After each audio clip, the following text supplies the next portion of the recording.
Sashisin Korbiang ke Northeast United ia ke Namjob, Persya ia ke Karbi Anglong, ha ke jingil kai ke Baar ke Jungka ha ke group stage, ha ke jingil kai Durankom. Bat Baar gol kerwit u ajare, ha ke ne ke jingil kai. Shu ha ke ne ke video ngin sai pej, ke kita kitim kibalala aban qualify lepa, sya ke quarter final, ha ke ne ke Durankom. Hoi perlu haswa sedang ikan ke video, wanam klik ban subscribe, like but press yung bell icon.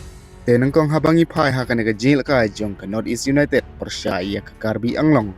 Hakan ke jingil kai de ke Northeast United ke balala aban ia kai ke Hambha, ban ia ke Karbi Anglong.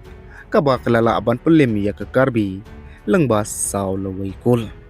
Hakan ke jingil kai u ajere marwai, ulala aban tep argul, kata hakam nit ke bahnyo.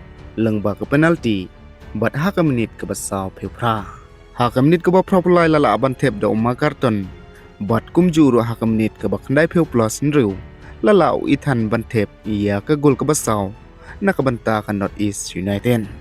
Kaba kane ke jinjob jong ke Northeast United, kala pelong ika ban yu aban kamai nriu point, bat ba manta, kadang bat haka kerdan ke banengkong, haka mi king point jong ke grup F. Te perlok mentakan Northeast United kelanang jan Shu pan yo aban qualify sya ke quarter final.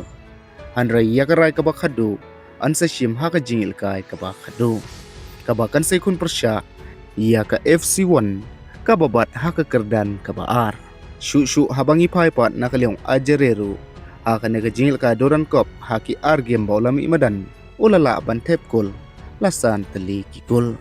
Bat ba manta habangi pa siya kitim ki balala aban qualify lepa siya ke quarter final ha kane ke Durankom kadai ke Mohan Bagan ke balala lepa ban qualify siya ke quarter final kabadan ha ke grup A Shu sa kawaipat ke tim ke balala aban qualify lepa siya ke quarter final kadai ke FC Raangday kabadan ha ke grup D.